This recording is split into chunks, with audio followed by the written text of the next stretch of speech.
So when did you live in Japan, you said? Yeah, I grew up in Japan, so You grew up in Japan?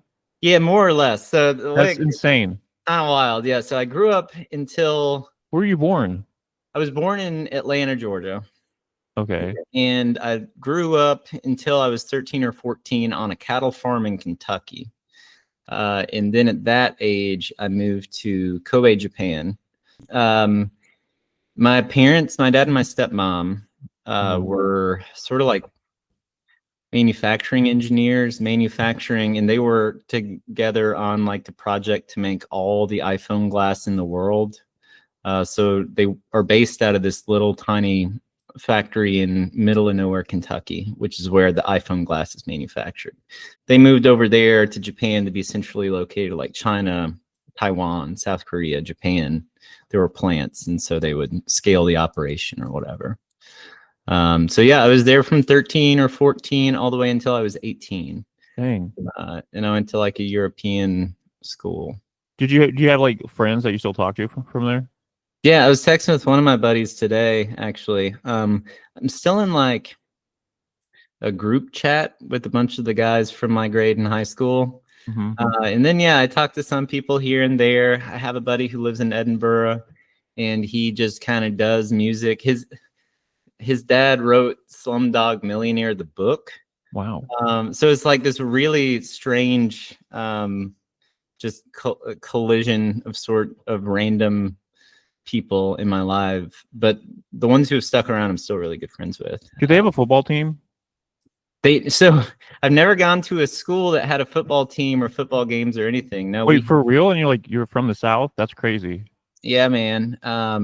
So yeah, in high school we had baseball. We had soccer was our big sport. That makes sense. And then we would play, other international schools, or we would play Japanese teams for like pickup games and stuff. In my junior or senior year of high school, some of our New Zealand friends petitioned to put together a rugby team. So we had a rugby team at least for that year. Oh, cool. But then, yeah, when I graduated, ended up moving to Nashville for college, and I went to school there. And I have a question about the culture of Japan. Yeah, for sure. Is pro wrestling big over there? I would not be, I think, the right authority to speak to that, but I will say I never went to a wrestling match or anything like that. Okay. I know that it's big within wrestling circles, and it's like it's Sure. treated like a real sport, I guess. Like they sit and clap, they don't like stand up and cheer. Yeah, I would believe that. So baseball was very popular. Yeah, that's like huge over there. I know Yeah, that. and Hanshin Tigers were our team, and like there was a lot of hype around that. I would imagine very similar for wrestling. But to your point about like sitting down in the chairs, one time in high school, my dad took me to see Eric Clapton and Steve Winwood in Osaka. Yeah. And like, they were just playing super loud, of course, and everybody was sitting down in their chairs, just kind of politely clapping. It was like really like I'm here, So take me through a day of your life over there. Yeah, I mean, it was my teenage years, right? So it's been like almost 2 decades, but You're doing drugs? no, I wasn't doing drugs. I would get up and I would walk about a mile to my high school. Damn. And I would go to school, English speaking curriculum. It was European IB, which is sort of like Europe's AP or something. Very like progressive school, nonprofit, very invested in the arts. But yeah, I would go to like English class, math class. I took this really cool class on, I guess, like video production. And there was a studio, like our school had a studio, and I would hang out in there. I'd go to PE. In circus unit, we had in PE, we had circus unit or lacrosse unit or futsal. We had a cricket unit one time. But yeah, I went to class. I'd kind of get done with class. I'd go home. I'd read or listen to music or play music or whatever for a couple hours till my parents got home. We'd eat dinner, hang out with the friends. We'd go into Osaka on the weekends. I would play music sometimes at a bar in Osaka with my friend whose dad ran the bar. So would make like weekend money that way. Did you have any? Were there any bullies? I wouldn't say so. No, my class size was really small. It was about 42 people. Mm-hmm. So everybody knew each other really well. Were you And the popular kid? I was not. I wasn't the Okay. popular kid. But yeah, no, I mean, even if, there were like groups, like I had my group, Mhm. but nobody, like if you went and sat at the other lunch table, like it was fine. I had a Um, question. If you see like another white person, you're like, oh, they're white. on the street, like outside of school, yes, for sure. It would be really funny. So yeah, you'd be walking down the street and you make eye contact and it's like, oh shoot, what do I do? Mhm. Um, but I lived on a small man-made island called Rocco Island. Um, and if I would see a foreigner there, then it was usually only a matter of time before I met them in some manner. So like, um, at school or at an event or at some kind of function or when the parents would get together for happy hour, whatever it might be. So Did you get any like hate from that, or everyone's pretty cool with you over everybody was there? pretty cool. I mean, even like middle aged, and this was so long ago too, like 2008 through 2012 ish. Wow. I feel like that was the Obama Yeah. time. I think globally things were a little bit different. Mm-hmm. But Totally. every now and then, there would be like an older person who, understandably might not be super fun or friendly. Yeah. But for the most part, like especially if I was coming through back from Osaka with like my guitar on my back, like heading home after playing, like people would get excited and they'd ask if I liked the Beatles or Elvis or whatever. And yeah, people were pretty friendly as a general rule. So do you have a girlfriend or anything over there? Yeah, I had a girlfriend in high school. Yeah. How many? I think there was really just one, to be Oh, okay. honest with you. All right. Yeah. Just Yeah. wondering. I was kind of a loner, man, in high school. I mean, I had my friends, right? Yeah. I really used to just listen to music for fun, and I would hang out with like other artsy friends who were kind of interested in thinking about the same things. That is the person I was texting with today. We used to just spend time walking and looking at stuff and like talk about how we experience space together, especially on this man-made island. Mm-hmm. It's the same friend that I would play with in Osaka, like at the bar. So So did you have a band? I did have a band in junior year and senior year, and we would play some stuff. It was me I would play acoustic guitar, and I love Bob Dylan, so I had like a harmonica. And then I was able to work with the band director who gave me like a bunch of junk drums, and we like put together a little tiny, like portable drum kit. Yeah. And then there was a bass player. And so we would kind of just do, like folk rock here and there, cafes, on the street once or twice. So were you writing at this time? I was writing music. Okay.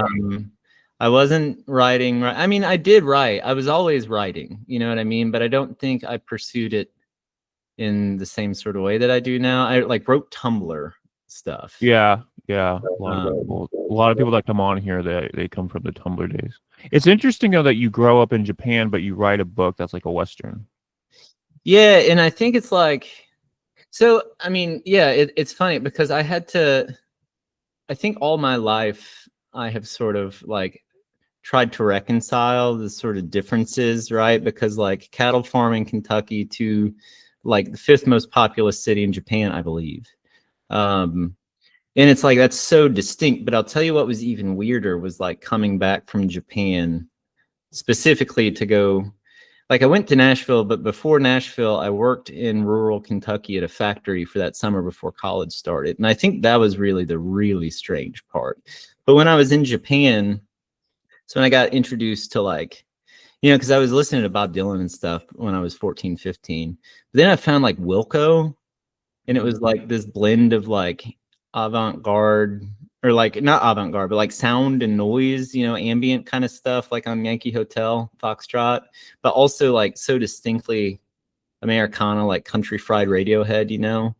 Um, And so yeah, I think that I found this way of synthesizing like American Western whatever with, because and I think that's the interesting thing too about um, the Western in general is like, especially the spaghetti Westerns, you know, they're so infused with sort of like European sensibilities and, I don't know, like not quite kitschy modernism, but you know, that Art Deco kind of thing. And so I think I really like Americana Western stuff, country music when it's sort of elevated in that way or whatever, you know, can get conceptual. So what's your favorite Western? That's a really good question. I think for a few dollars more, maybe like the big ones. My favorite movie of all time is Once Upon a Time in the West. Okay. I don't watch a lot of Westerns. I don't. Yeah, it's funny. I didn't, and then I did. You know. Maybe it's like more adult thing because they're a bit slower. I don't know. They are definitely slower. They burn a little slower. Once Upon a Time in the West, particularly because it's such a long movie and there's so many like slow burning side quests that all kind of come together. So wait, is Once Upon a Time in Hollywood a reference to that then? I think so. I guess it's like Once Upon a Time in the West is like a staple like spaghetti Western. Mm-hmm. But the same director went on to do I think it's called Once Upon a Time in America, and it's a gangster film set in New York, and I think it was like made in the 80s. I'm not as comfortable with that one.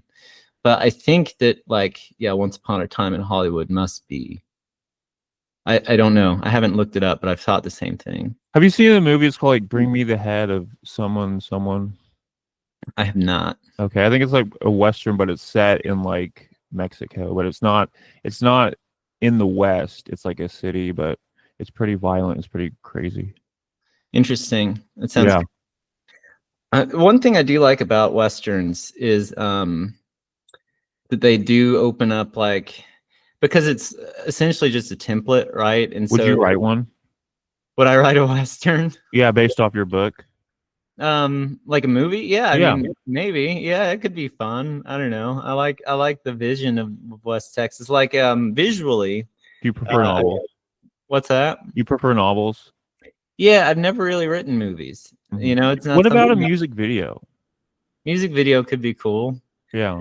I'm sitting on this track that'll probably never get released because I haven't done music since I was like 25 or something, you know.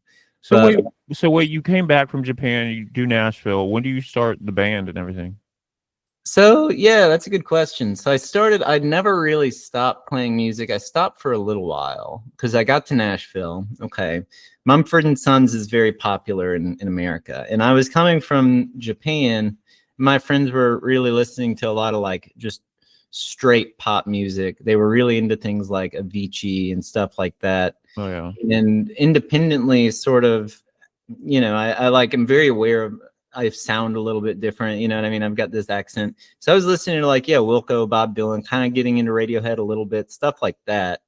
And then I moved to Nashville, yeah, and everybody's listening to like Mumford & Sons and The Head and the Heart and stuff that doesn't really stick with me. And so I felt very alien in a different kind of way because it's like, this is not my thing. So I stopped playing music for a little while. And I would still like noodle or like jam a little bit with friends. But I think Pineapple Tours, which was my band that I told you about. So when does that start up? That was probably 1920. When do you go from like just playing around to like, okay, I'm going to take it serious now. I'm going to have a band name. And like, how do you like, what's the schedule that you start? Do you like sit down and like schedule things out? Yeah, I mean, that EP that I sent you, that was all just me in my bedroom. And that was specifically when I was working in a factory. I was reading a lot of like Adorno and Herbert Marcuse, so like Marxist influenced stuff. And I was like, okay, my art that I really feel that I know the best is music. And I want to like sort of make something that's like aware of the production quality that it has, you know? And I think I spent that summer just sort of like recording, like playing songs, writing songs, trying things out that I could like play into the microphone and like mess with. Cause it's the same time that I was listening to Vaporwave. So like, yeah, 2013 or something. And I went on SoundCloud and it had like hashtag lo-fi like for yeah, every track. yeah, that's what I was back in the day.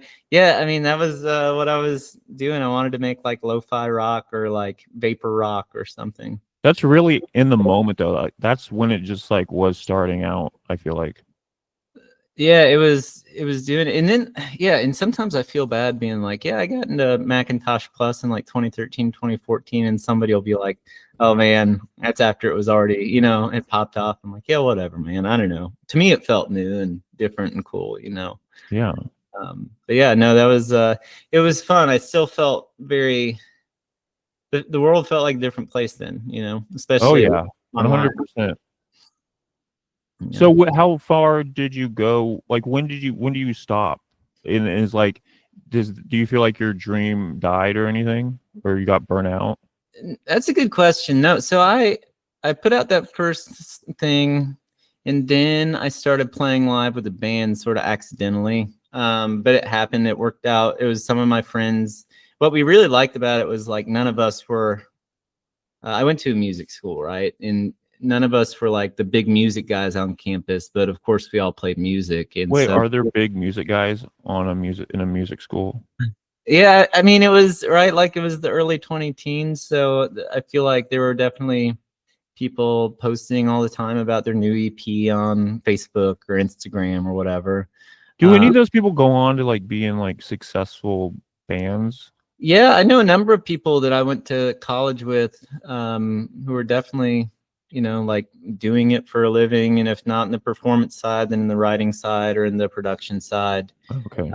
But to answer your question, yeah, I kind of started playing with this band.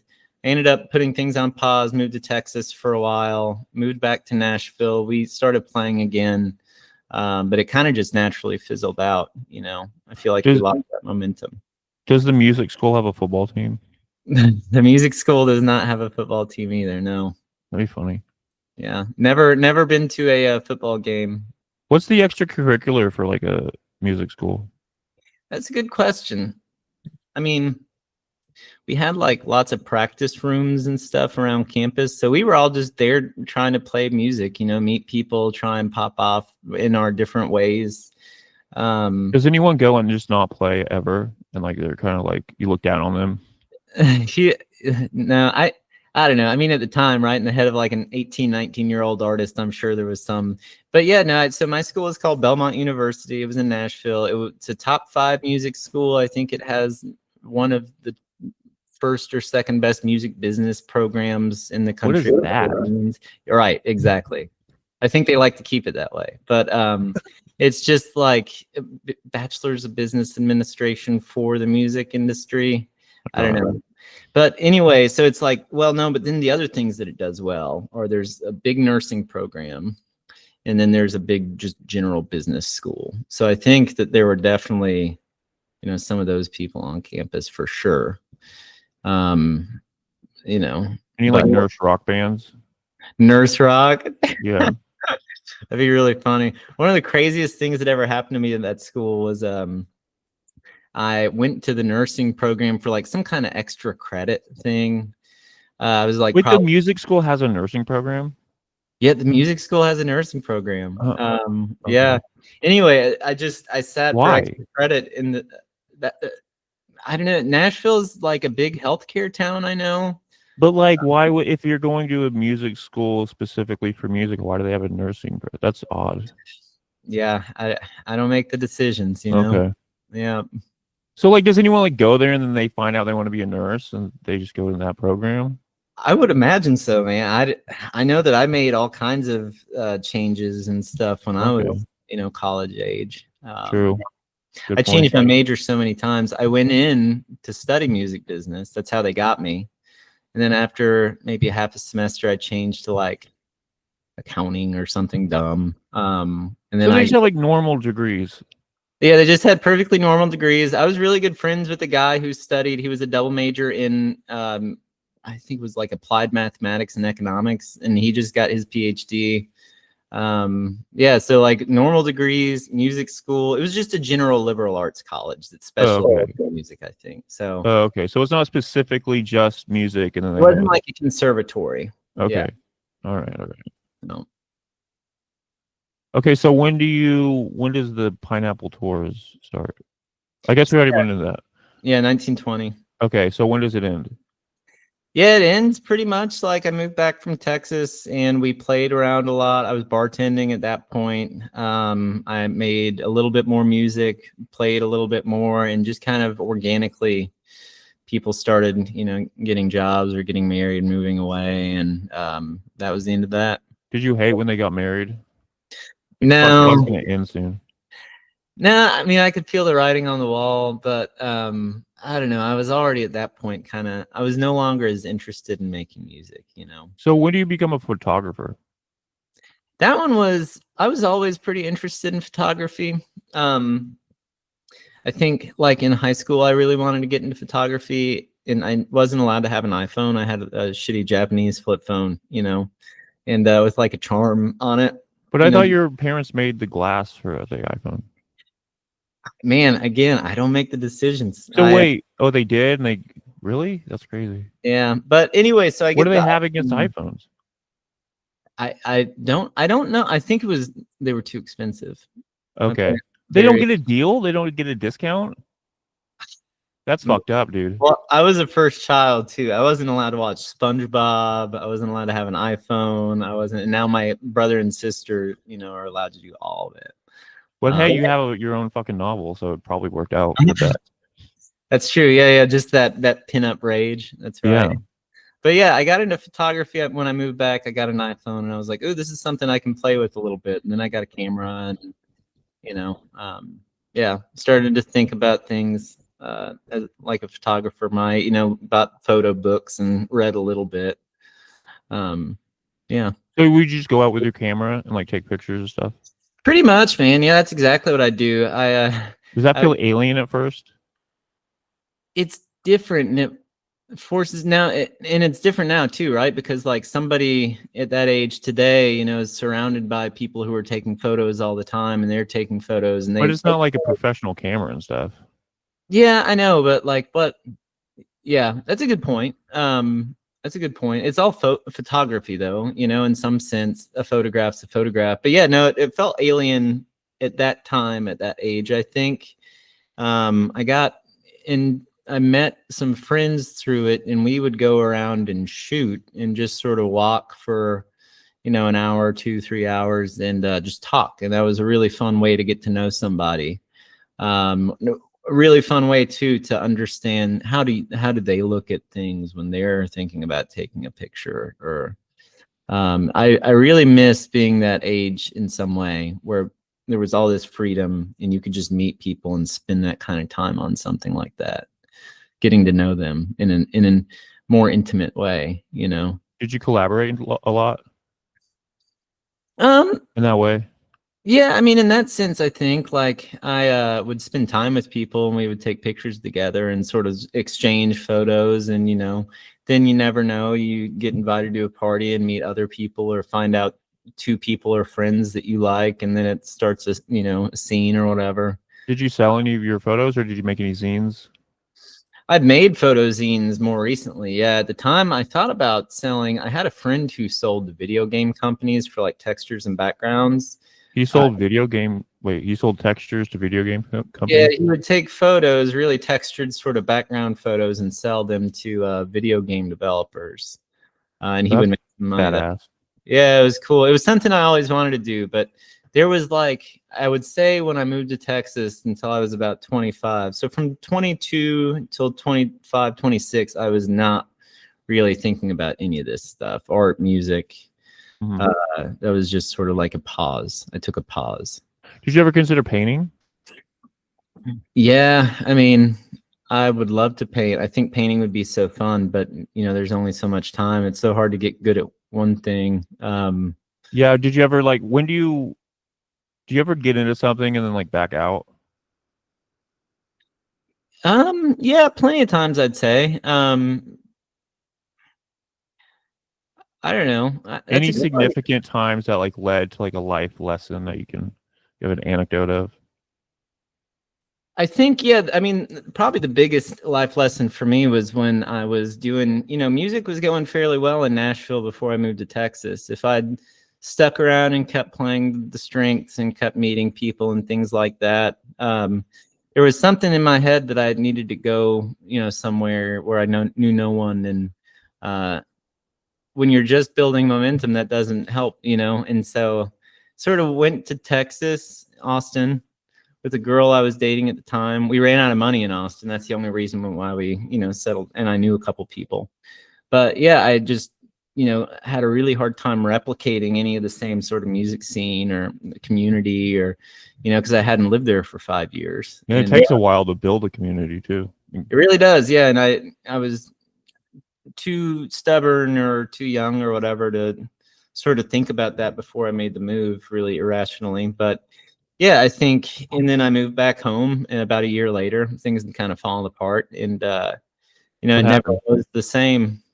Oh, just this and that, What do you mean?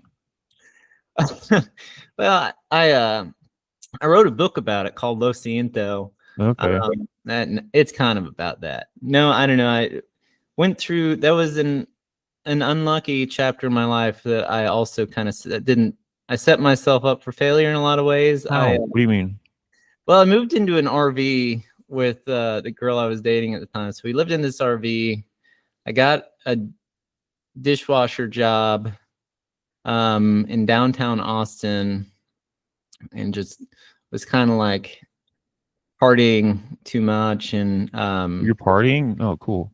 I was partying too much. It was kind of crazy, man. Like the bar was not doing well. And so they would go through weeks where they couldn't pay us. They would pay us with like free booze and stuff. And so just like living that kind of life. Were you hungover a lot? Yeah. Yeah, a lot. What do you mean a lot? How many days? At that time, man, I don't know, probably most of the time. I would say I was sort of living on a different kind of clock at that point. But yeah, Texas was a low point. So anyway, I moved back to Nashville. Was there a point where you're like, I have to get out of here, I have to be sober? Yeah, I mean, for sure. There was a time when I tried to clean up when I was there, and I never got into trouble, thank goodness, knock on wood, all that. Did you ever drive drunk? No. No? Oh. No, I was pretty good about that. Oh. But anyway, long story short, I needed to move back, and I didn't know how I was going to be able to do it, and the bar couldn't pay me, and I didn't have any money, and it ended up working out. I just saved and clinched and stuff and got through it. But yeah, I would never do something like that again. Would you ever drive buzzed? I don't own a car. I ride the train. Oh, really? Yeah. Did you ever get a license? Yeah, I had a car for a while. I got my so I grew up taking the train in Japan. I got my driver's license when I was 20, I think, 21. Mm-hmm. And so I drove a car. I drove a car a lot. Actually, you were talking, I was listening to your podcast with Stephanie, and you made some comment about driving up to Tulsa from Dallas, listening to like the new version of Coast to Coast. Yeah. But I spent a lot of time like driving at night, those, Tennessee to Texas trips, listening to Coast with Art Bell, like just the strangest stuff, cigarette out the window. Yeah, that occupied a lot of my time, I'd say, between that pause I told you about between like 23 and 25. I'd say I spent most of it just driving and smoking and listening to the radio. What was your drink of choice? That's a good question, man. It depended on what kind of spot I was at. I really liked Lone Star in a shot. And if I was at a nice place, I really liked the Sazerac, which is a New Orleans cocktail. Toward the end of it, I started getting to wine. I was going to get my sommelier in 2020 because it was coming through Nashville. And so I had a friend who was a somm, and I changed jobs. I started working at a wine bar in Nashville to learn from like the sommelier, manager. So I spent about 3 or 4 months studying, and then everything shut down with COVID. Oh shit. When you're working at like washing dishes, are you getting like grime and shit all over you? Yeah, man. I mean, it really stank. You'd get soaking wet.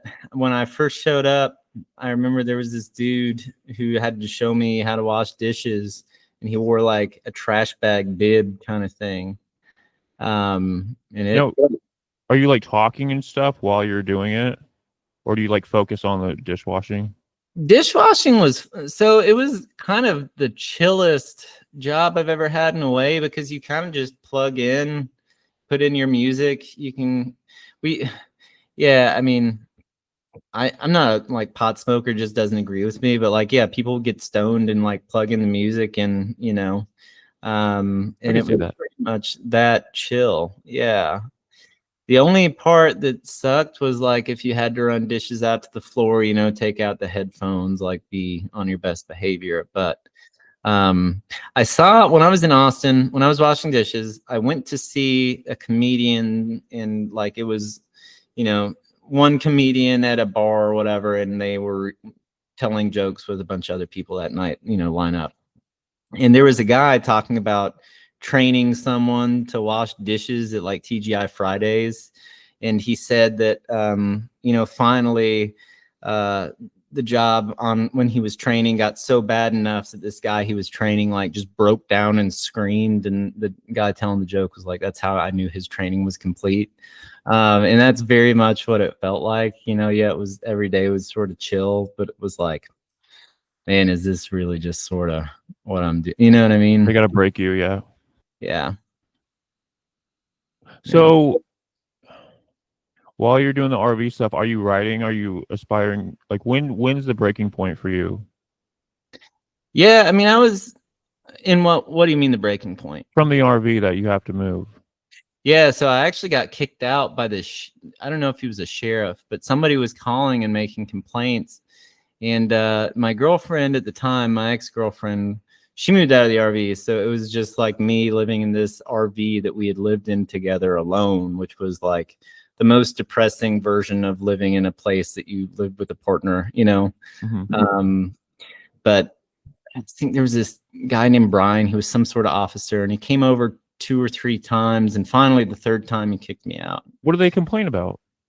I guess the neighborhood just wasn't zoned for an RV. So I moved into this Oh. house, and I rented a room in this house that we had found on Craigslist. We had just enough money, for 1 month's rent. And so we book it. I'm dropping my girlfriend off at Dallas so she can fly back and get her stuff. And she was going to drive and meet me in Austin. And we find this spot on Craigslist. I reach out to the guy, hey, I've got $600 right now between us, month one, we just need a place to sleep tonight. And he was like, don't you even want to look at it? And I was like, I don't have an option, so drive down, stay in that room for a month. And then he gets an RV in the back, and he says, hey, if you can paint the house, I'll get and move to the RV, I'll give you the first month off the RV free. And we're so broke. It was just like, yeah, we'll paint the house, we'll move to the RV. And yeah, eventually, I guess someone was complaining because we were living back there. It wasn't zoned appropriately, but also like this landlord, I ended up having to pay him for the month that I got kicked out anyway, which really sucked. That's But dumb. yeah, man, the whole thing, I wasn't doing myself a whole lot of favors at that point in my life. But I moved down to South Austin with this like recently divorced man who had this massive dog and like 8 cats, and he had this little parakeet. And I'd be in bed at like 1 or 2 p.m. like from the night before at work or whatever, and the bird would be screaming, and then he would come home from work and scream at the bird, and I was like, I'm gonna go insane. How'd you meet him? I met him on Craigslist too. That was that time.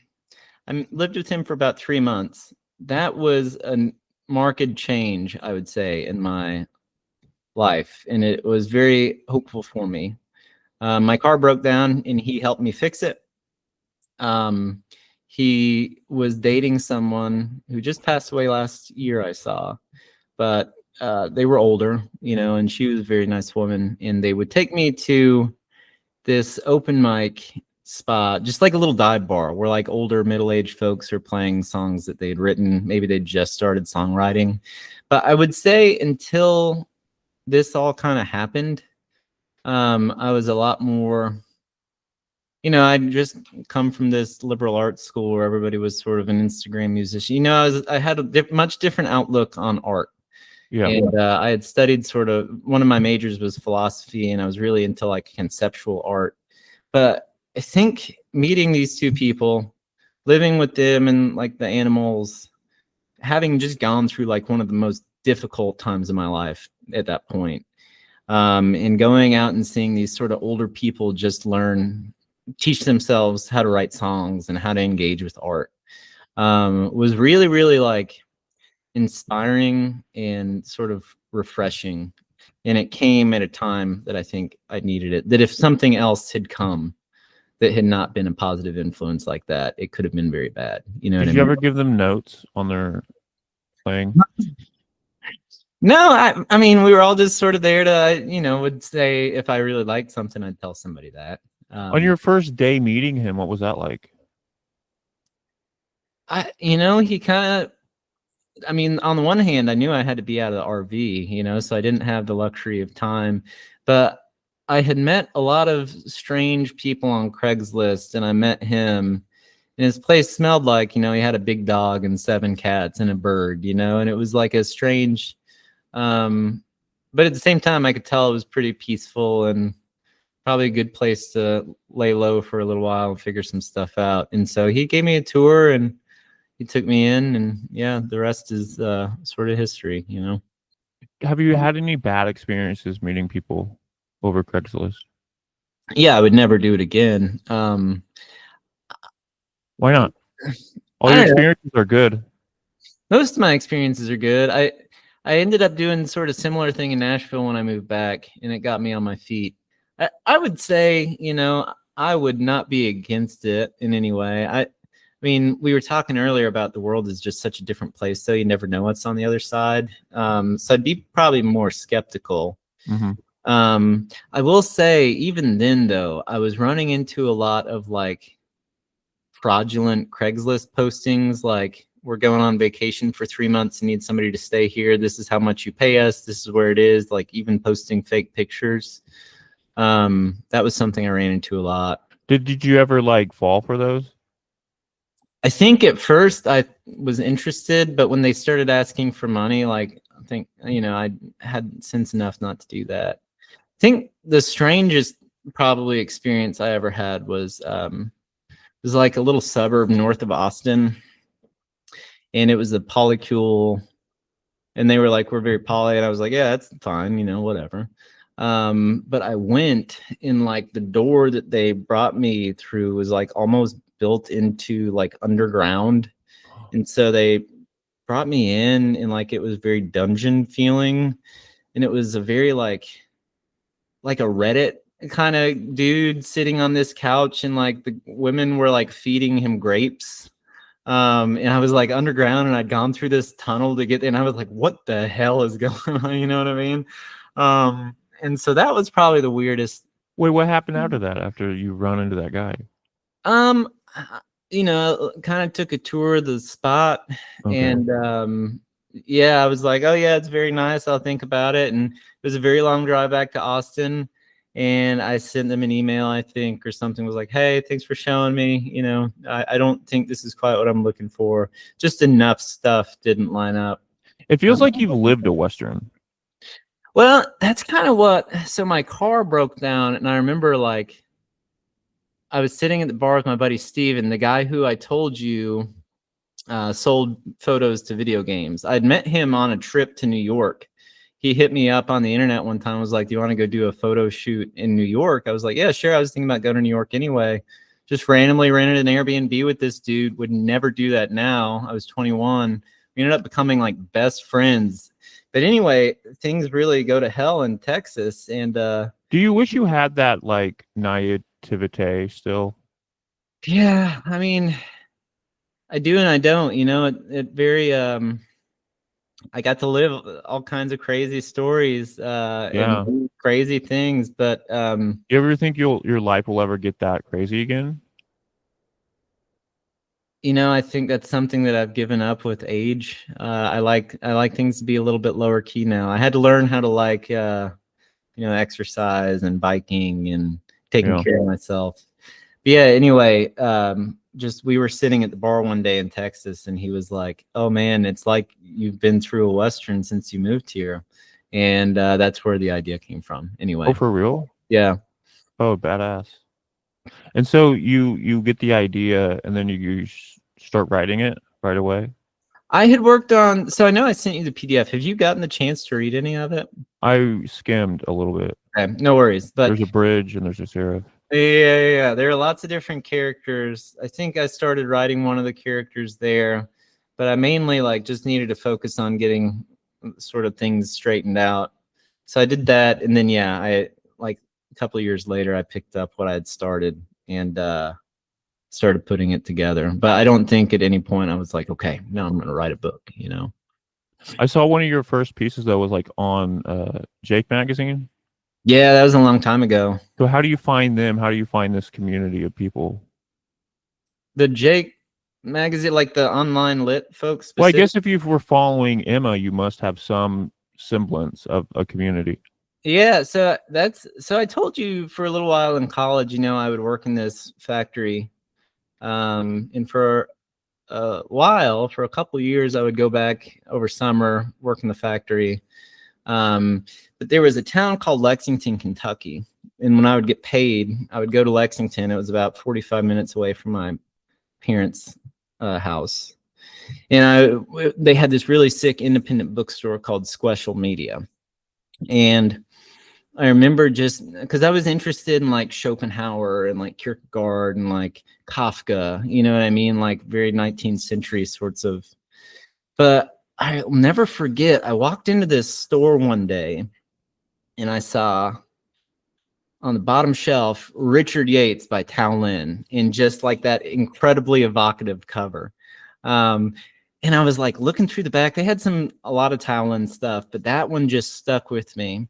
So I bought that. I bought Taipei, but I took the Richard Yates into the factory some, and I would read it, on breaks and at lunch and stuff. And I'll never forget, one time I was going through the lunch line and I stuck it down to pay for my meal, and the lady behind the counter's eyes got huge, and she was like, "What is that?" But yeah. Anyway, so I found Tao Lin and then I found the whole like Twitter alt lit scene, and I found Austin Islam. I found what's that? When'd you find Austin?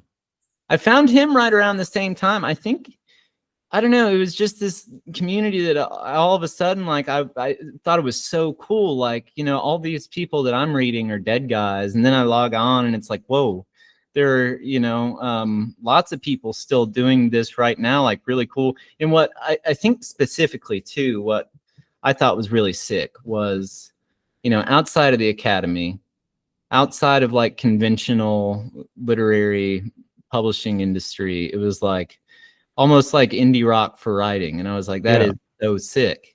And I'd never known that something like that could exist. There's just this sort of thing doesn't exist in Nashville, at least it didn't at that time. But yeah, Austin Islam found me. He actually was a big help in putting me in touch with some people for Lo Siento. Justin Ryan Fife, I've followed him for years and years. He, to my mind, is sort of like quintessential. Like his poetry is just sort of like incredible. Yeah, he has me blocked. What's that? He has me blocked. Does he? Yeah. Well, anyway, so I come on to all these people, and I'm like, Yeah. wow, like another world is possible and exciting. Do you know Paul Hansen Clark? I've met Paul Hansen Clark before. Oh, you have? Nice. One time we met in Chicago briefly. I don't remember what he got. I think he got like a cheeseburger and a milkshake. And yeah, we hung out for an afternoon. It was really nice. He was an interesting guy to talk to. So wait, I'm on his phone plan, actually. Huh? I'm on his phone plan. You are? Yeah. Wait, how did that happen? It's a long story, but Tell it. yeah, I don't know. I needed to get off my mother's family plan.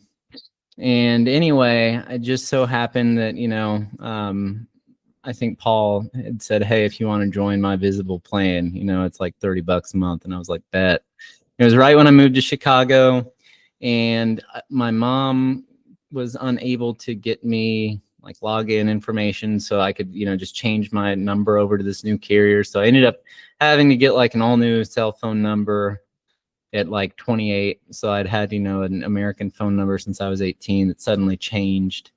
It was an adventure, but yeah, I'm on anyway. I still pay the visible $30 a month. I mean, you're meeting Paul and you don't know him, and then he puts you on your phone plan. Do you think the alt lit scene is more like a toned down version of your earlier life? In some ways, it feels like that. I mean, it's hard to isolate it. You know what I mean? Because I was always interested in and engaged with somewhat as much as you can be when you're just online outside of it, right? Like, Yeah. I've been engaged with that community virtually and been thinking about it and, interested in it all throughout. It was sort of a through line. So yeah, I don't even know. I know it's changed so much and undergone so much, What year was this when you met Paul? I met Paul in 2022. Okay. All right.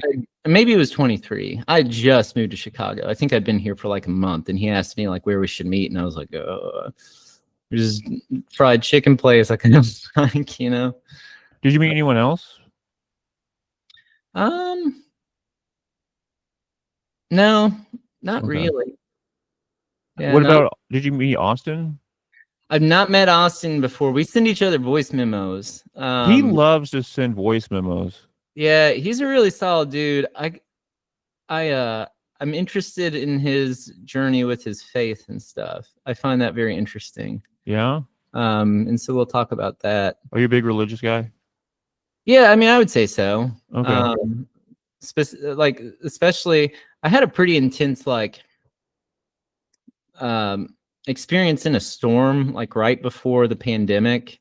I've described it as a near-death experience in the past, but I don't really think it was. I think it was just enough to really scare me.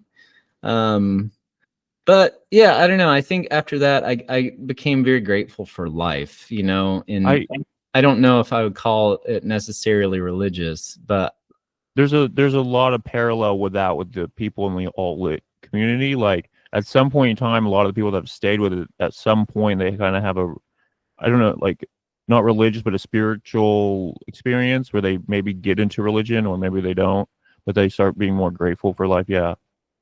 Yeah, for sure. Yeah, no, I don't know, because it's like that does seem to be a common thing, and I don't feel like I wouldn't be afraid to say that I am somewhat religious, because I would not be in the like evangelical, weird way.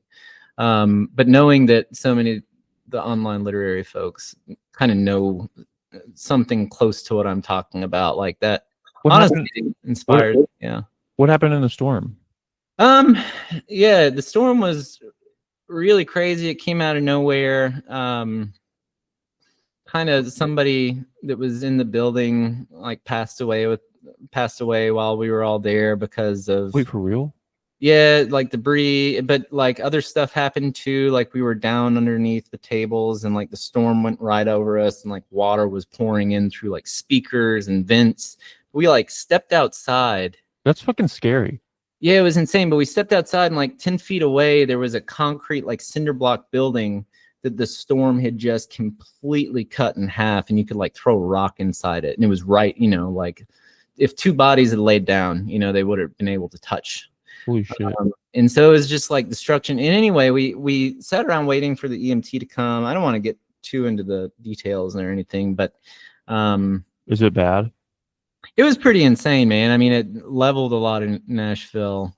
But the really crazy thing was like the ceiling caved in like 2 or 3 hours after we evacuated. Holy fuck. So it was just like this intense moment of like, am I going to be found dead drunk at this bar? Is this how I want to like be remembered? Is this really what I want to have, like where I would have wanted it to have ended, And then, yeah, I felt like I got my life back a second time after that.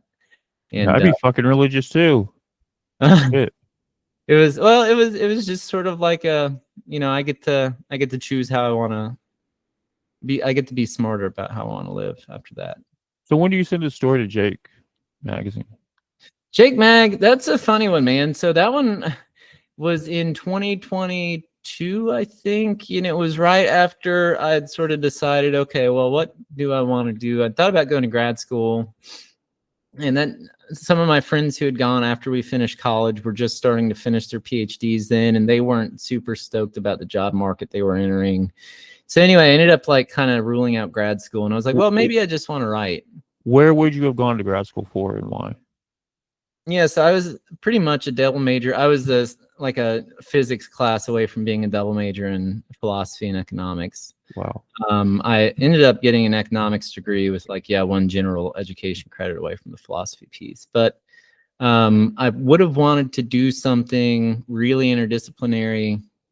It's sort of like so Johns Hopkins had a PhD in comparative literature, and I really would have enjoyed doing that.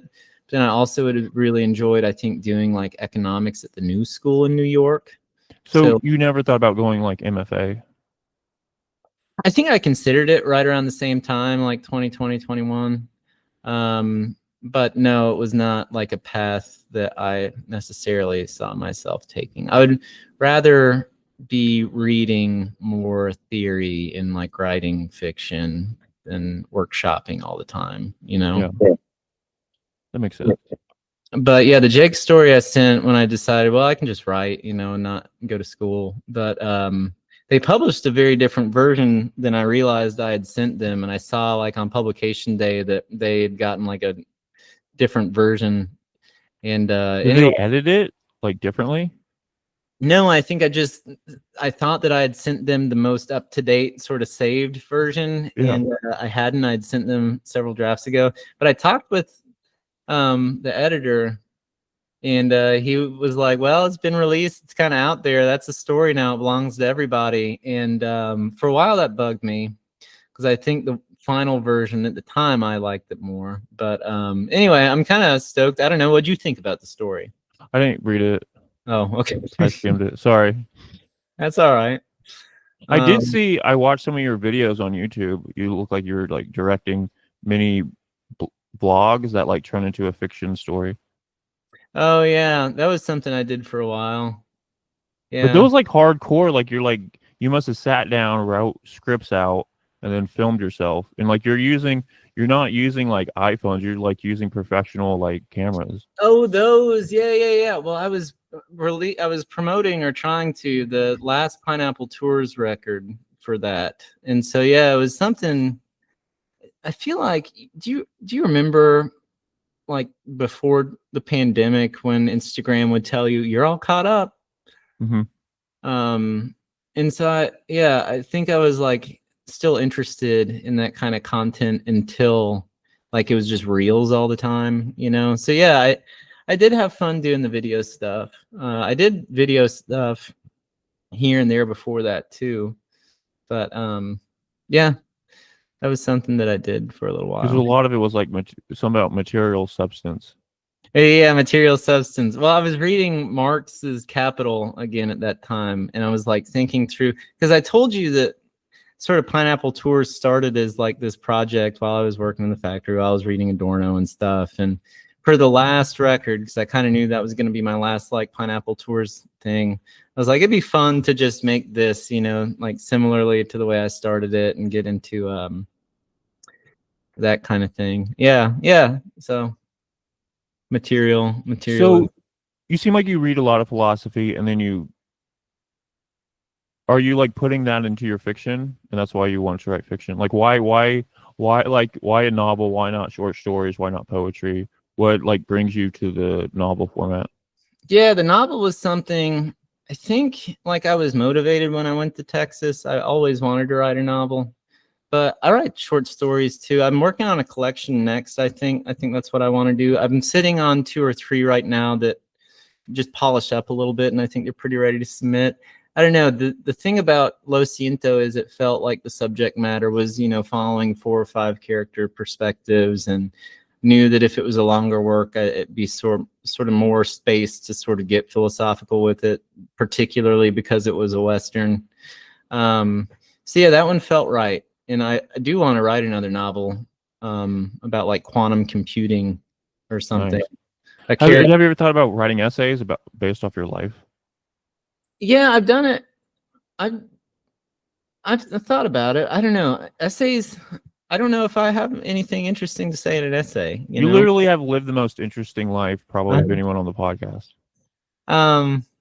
Thanks, man. No, I don't know. Yeah, I just feel like my thoughts are probably a dime a dozen. You know, I'm just like anybody else. I don't know why anybody would want to read just sort of like my unfiltered thoughts. You know what I mean? You write about your experiences in life and then you put your thoughts through those experiences? Yeah, and I've done that a little bit on Substack before. I actually, it's funny you say that. Last night I was at a reading in Chicago, a release for a guy who kind of does memoir, fiction, and poetry, and just changes every project. So he's not always doing the same thing. And he had put out his first collection of poetry, and it's a really cool Chicago-based press. But I was like, man, it would be really cool, you know, as I work on this sort of bigger, fuller, like quantum computing Chicago novel, sort of like Lo Siento is like a Western Texas bar novel. This would be like a Chicago, you know, engineering and technical. But in the interim, it'd be cool to just do like photos, sketches, and like thoughts from the train, maybe like over the course of a year, ride every different train line and think about things and yeah, have that be sort of a fun little informal, you know what I mean? So I'm thinking about stuff like that. What did you think of The Computer Room by Emma? I really enjoyed it. So I think when I was a kid, I would grow up going to my dad's office on Saturdays and I would play this video game. I don't remember what it was called, but it was, you know, just being this cubicle. The lights were off. Mm-hmm. But I'd be jumping this pink pony from lipstick to lipstick. Does that ring a bell for you at all? No. It was on Cartoon Network. I don't remember what it was. Anyway. What did the horse look like? Was it fat? Was it Bat? Was it like a fat horse? Yeah, that might be it. Let's see. I'll have to find it. Anyway, and there was I think a cowboy's head would chase you around. Anyway, but yeah, so The Computer Room reminded me so viscerally of that, particularly the first, I think the second story. Here I have it. She sent me Cave Girl while she was writing it, and I got to put a little bit of my thoughts into like a Google Doc. I don't know if she ended up using any of it, but I really enjoyed all of them. I think it was The Computer Room itself, the story of The Computer Room, that reminded me the most of that feeling. But yeah, I thought it was really well done. I loved the Sims stuff. Babyland is one of my favorite short stories I've read in like the last several years. How to Water the Plants like struck me in a really particular way. I think what was really interesting to me about the book, though, is that like as the book progresses, you very much get the sense that like the narrator is sort of aging, or there are different things that the narrator takes from the story that's being told, you know, like it's like the reflection grows with successive chapter. And I don't know if that was on purpose or if that's just the way I read it, but that resonated with me. Well, yeah, because like one of the last stories is Cave Girl, where everything's sort of, that's the last story and everything's over. You know, Prayer Breakfast is a very like kind of dark story about right before things end. So yeah, I don't know. I enjoyed the book a lot. You should interview her. What's that? You should interview her about the stories. If she'll go for it, I don't know if she'll go for it.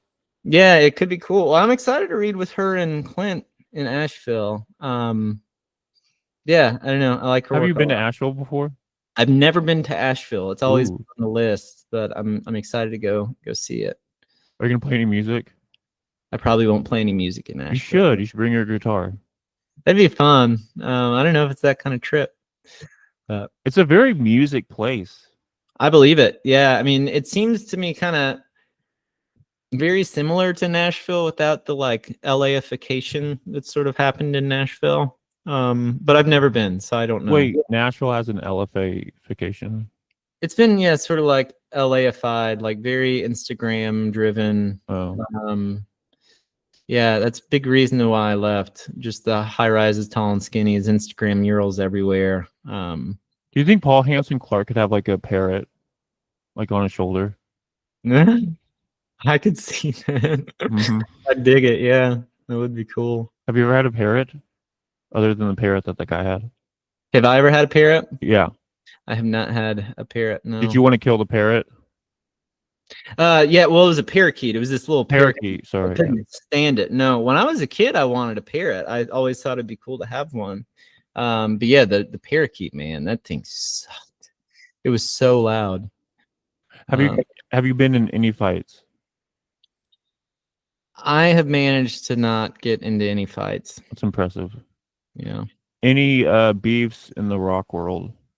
In the rock world? No, I don't think so, man. Have you had any beefs whatsoever with anyone?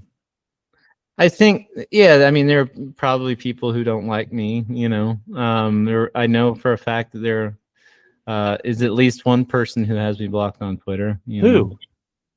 I don't In the need to go alt-lit there. world? Potentially, but yeah, I don't know. I'm gonna guess when we turn off the recording. Okay, sounds How about I good. know who Yeah, it is? I try as a general rule to not get into beefs, but I There's know some that people that just like they hate people that are nice. maybe, If yeah, you I get don't, along with everyone, they'll hate you maybe, and yeah, talk that shit about or you. I know too that I can be a bit much sometimes. I don't know. Like, what do you mean a bit much? I don't know. I try to be pretty like. You're very happy- outgoing. Oh, thanks, man. I try to be like a very like happy-go-lucky. Everything's always kind of a joke, Mhm. But maybe sometimes I can spread it on thick. I'm also like kind of a southerner, so I probably got a big, Don't hate yourself for that though. I mean, you're very likable. You're an extrovert kind of, but So, yeah. But yeah, anyway, I try not to have beefs. I try to, yeah, it's something I try to avoid if I can. so we've been going about an hour. Yeah. What do you think? I think it's good. Do you want to talk anything about your book? Any characters? Or Yeah, maybe the bridge. The bridge. Yeah, the bridge is one of my favorite parts. Mm-hmm. The bridge it's like this stakeout scene. So there are two main characters. There's a sheriff and a reverend, and the reverend is sort of this existentially fraught, anxious guy. And the sheriff is sort of like past his prime. He's always drinking, always smoking cigarettes, and like very well intentioned, but can't do his job. And so they're in this stakeout right outside the bridge with big Burger King bags that they're eating, and the sheriff's drinking and smoking in the cruiser. And they think that they've got this guy pinned down into this, it's called the bridge. It's just a concrete tunnel based on something I drove past in like San Antonio area one time. And anyway, one of my all-time favorite moments in the book is not only sort of that moment where they're just, sort of contemplating this bridge, but the sheriff Duke goes into the bridge and he starts to contemplate the form, like it doesn't seem to belong to the space around it. It serves no real purpose, and yet how can this hole or this this space in the middle of the air constitute sort of the basis of its own existence? And so he's waxing poetic, this drunk sheriff smoking a cigarette. And anyway, then he has to get back in action, he hears a twig snap or something and they're back on it. But yeah, I don't know. I think the book to me is sort of a vehicle for these characters who are caught up in these contemplative moments. And the bridge in particular is one of my favorite parts. When you're plotting the book out, do you like put up pages on your wall? Because I know some people do that. I do, yeah. And sometimes if I'm reading something very difficult, I'll do that too. Mm-hmm. Yeah, when I was writing this, I did a lot of different things, like how do I keep up with each of the characters' narratives and make sure that they're interweaving correctly and that everything sort of resolves neatly. How did you do that? I did a lot of things. I think Like what I ended up doing when it really started to solidify was I would copy scenes that involved every narrator and just have like a, sheriff Word doc and like a reverend Word doc and a bartender Word doc and a jewel thief Word doc, and make sure that in a magician Word doc, make sure that they all seemed internally consistent, and then kind of interweave them and bring in forms of the flashbacks and stuff. But yeah, so I guess this one in particular, I did like a virtual version of the pages. Did you ever look up like on YouTube like how to build a novel or anything, or did you just go and do it? I think I pretty much just did it. I think that's the best way to go about it instead of looking at these like how to write a novel or whatever. Thanks, man. Well, it's like so much of the fun and the challenge and the learning how to do it's doing it. It's like building a muscle for the first time. Yeah, it was so much fun. I enjoyed writing it as much as I, enjoy having the finished product. Was there any point that you felt like it wasn't going to happen or be? Oh yeah, absolutely. Like when? Well, specifically, I'd say when I moved to Chicago, because I moved here to like be involved in a literary community that I didn't have previously. And I showed up and, I'd put out a story, that Jake story. I'd put out a story while in my first year here with 0 readers. I like that story a lot.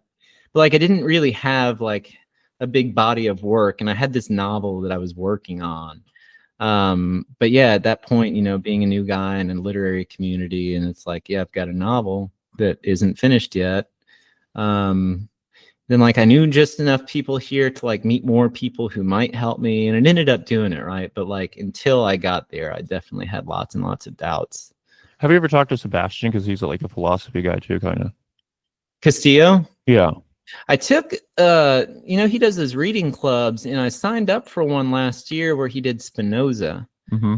And that was a lot of fun because a lot of the philosophers that I like were profoundly influenced by Spinoza. And I learned a lot. So what is this? Can you break down like what happens like when you go in? Is everyone talking about what they read? Yeah, I mean, I only did the one, so I can only speak to that. Everybody is sort of bringing what they thought. There was some piece of, what was being said in this week's reading. There's some piece of how does this fit? Some piece of like, is there, any contradictions in the text, which of course there always are.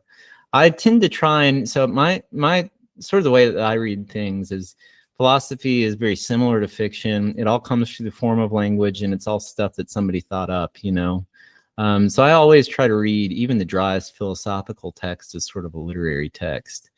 And so I try to bring some of that perspective. We interestingly had some people who specialized in, I don't know if there was a Spinoza specialist, but there were like some ancient specialists who could come in and enlighten the conversation. I've read a lot of Aristotle, so I was able to kind of flesh out how he differs from Aristotle. But yeah, it was about a year ago, so it's not top of dome, but that's about how they went. Did you ever write your own philosophy thing? I thought I could when I was younger, but I'd rather just live it in fiction. Yeah, I'd rather just do it in fiction. Did you ever read Wittgenstein? I've read, I have, but not in a serious way. Everybody that I'm friends with who reads philosophy loves him. I know that I would love him. I just one of those I haven't spent serious time with. I think I bought the book and then I opened it up and like, I'm not doing this. Did you ever read David Foster Wallace? I tried Broom of the System, and it never took for me, so I gave up after about 50 pages. Yeah, I don't think you should base him off that book. That's what I've heard. Yeah. I've not read anything else, though. How do you get to that book? That's like one of his like earlier ones that he's less known for.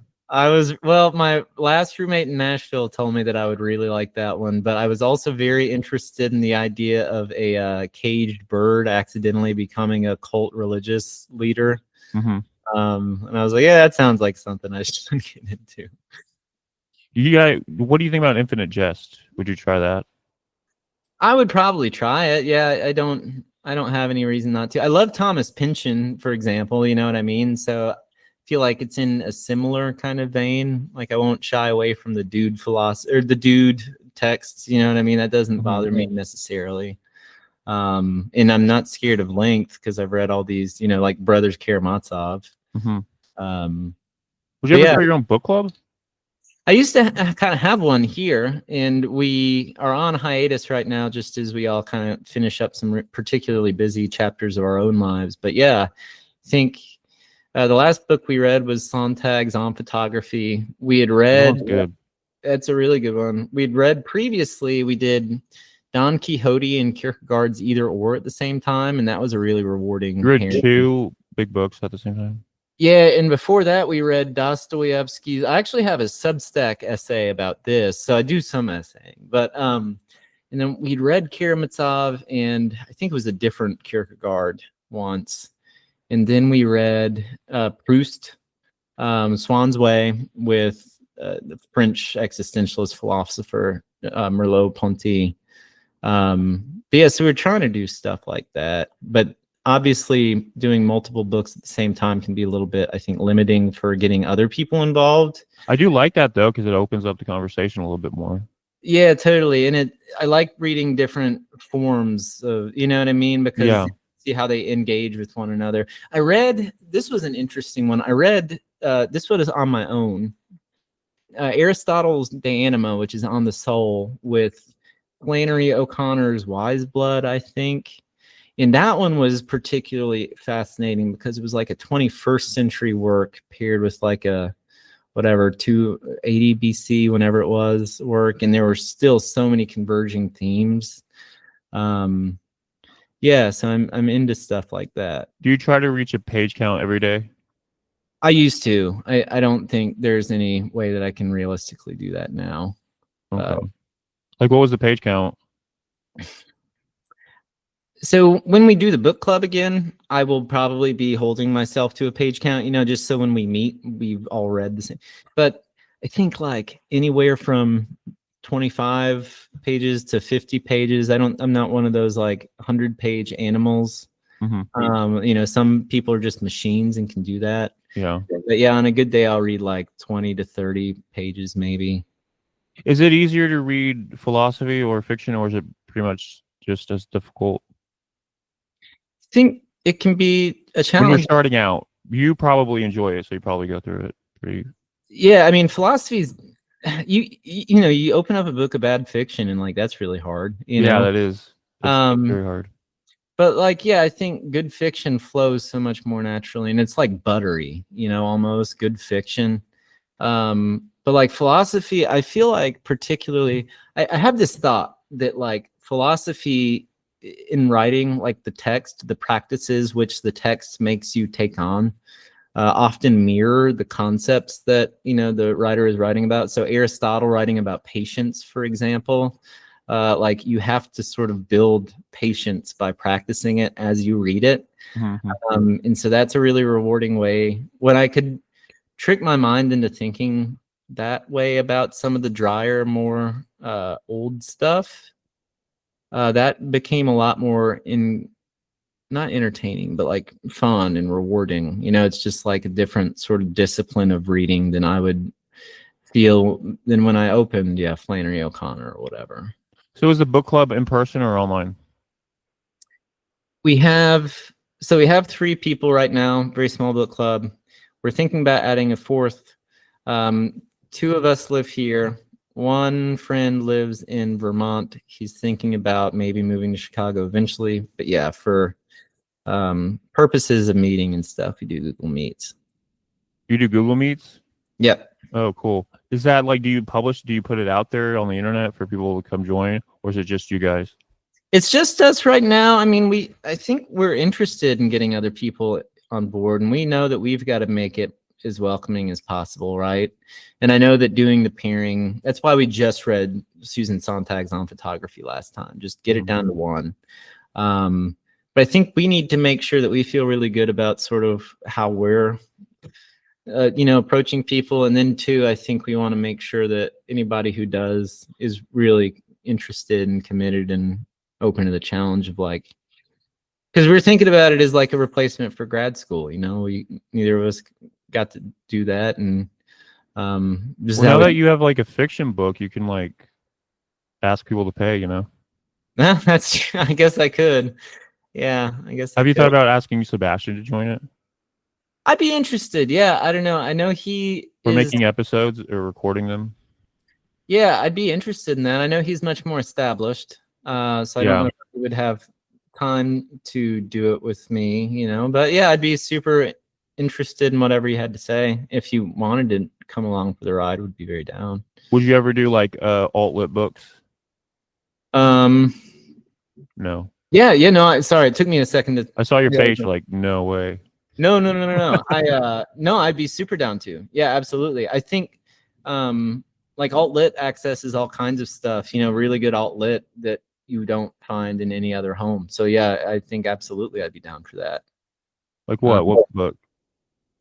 So I just read Graham Irvin's not Livermush. I haven't read that one yet. I read I Have a Gun, and that was incredible. Like, it was one of my favorite things that I've read in several years. Why? I think, for one thing, the subject matter was so like prescient, but on top of that, like, it just kept evolving.